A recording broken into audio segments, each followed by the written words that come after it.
Volaba, pero no era un avión. Navegaba, pero tampoco era un barco. La Unión Soviética construyó algo tan extraño que hoy nadie cree que fue real.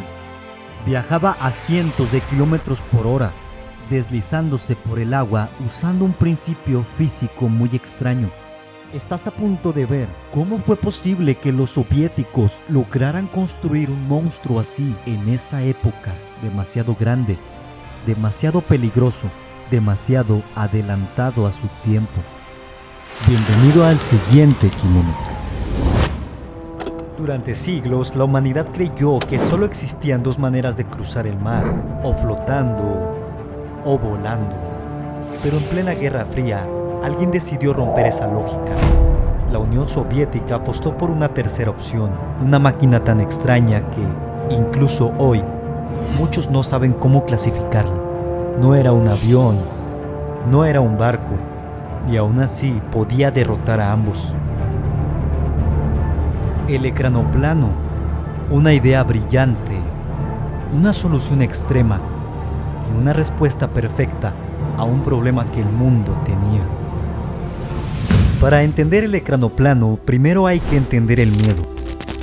Durante los años más tensos de la Guerra Fría, los océanos no eran solo rutas comerciales, eran campos de batalla invisibles. Estados Unidos dominaba el mar con portaaviones enormes, poderosos. Un solo portaavión podía medir más de 330 metros de largo, prácticamente 3 campos de fútbol, y convertirse en el centro de toda una flota. El problema no era destruirlos, el problema era acercarse sin ser detectado. Los radares veían todo lo que volaba alto, los sonares detectaban lo que navegaba lento. La pregunta era simple pero peligrosa. ¿Y si existiera una máquina que se moviera demasiado bajo para el radar y demasiado rápido para la marina? Ahí es donde comienza esta historia.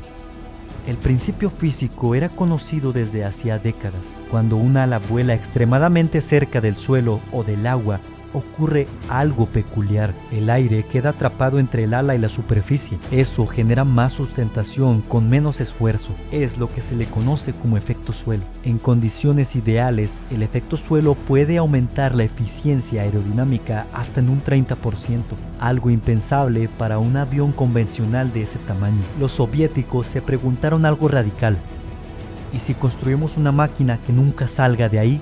Una máquina diseñada para vivir a pocos metros del agua, viajando a velocidades imposibles para cualquier nave naval. Así nació el proyecto del ecranoplano. En los años 60, los satélites espías estadounidenses detectaron algo inquietante en el mar Caspio. Una estructura gigantesca, moviéndose rápido, demasiado rápido. No aparecía como un avión, no se comportaba como un barco. La CIA lo bautizó como el Caspian Sea Monster. Su nombre real era el KM.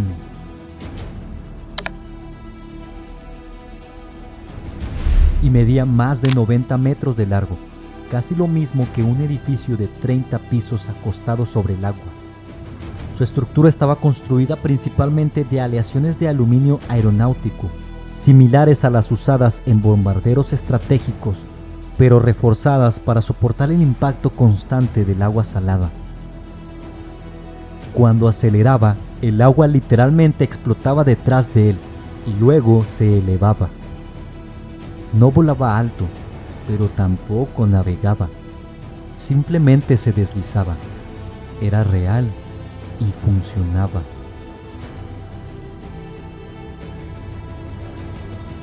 Este proyecto avanzó y en los años 80 la URSS construyó el Lund-class ecranoplano.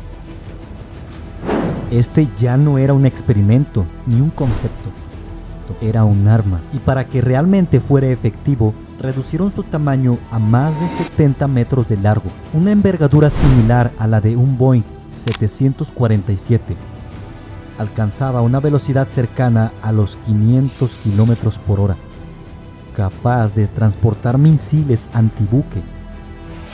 y diseñado para atacar portaaviones. Cada uno de sus motores a reacción estaba diseñado originalmente para aviones estratégicos y el Lund llevaba 8 alineados para empujar aire directamente bajo las alas durante el despegue.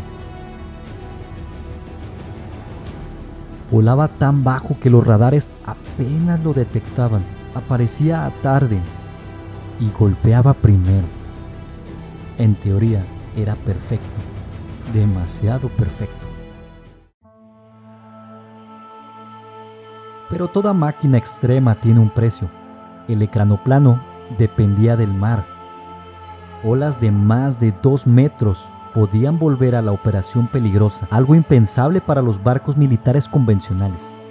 Olas altas, tormentas, clima adverso y la misión se cancelaba. No podía maniobrar como un avión, no podía resistir como un barco. Además, requería infraestructura especial, tripulación altamente entrenada y un mantenimiento complejo. Funcionaba, pero solo bajo condiciones ideales, y es que el mundo comenzaba a cambiar.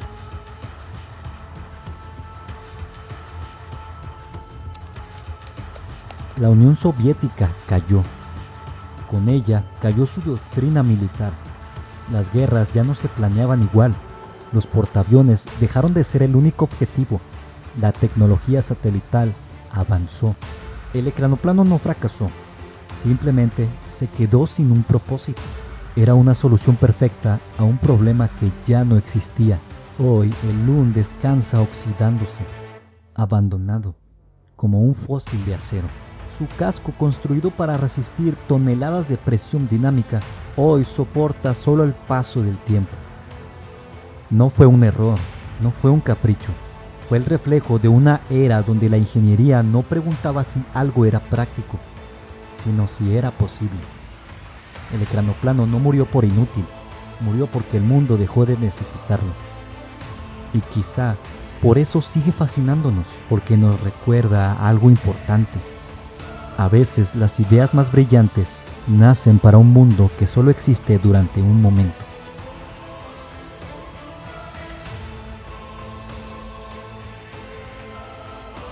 Si te gusta este contenido, suscríbete, porque en Kilómetro Cero no hablamos de máquinas para presumirlas. Hablamos de máquinas para entenderlas, porque cada vehículo, cada estructura y cada idea extrema es el reflejo de una época, de un miedo o de una necesidad muy correcta. Si quieres seguir entendiendo cómo la ingeniería cambió la historia, nos vemos en el siguiente kilómetro.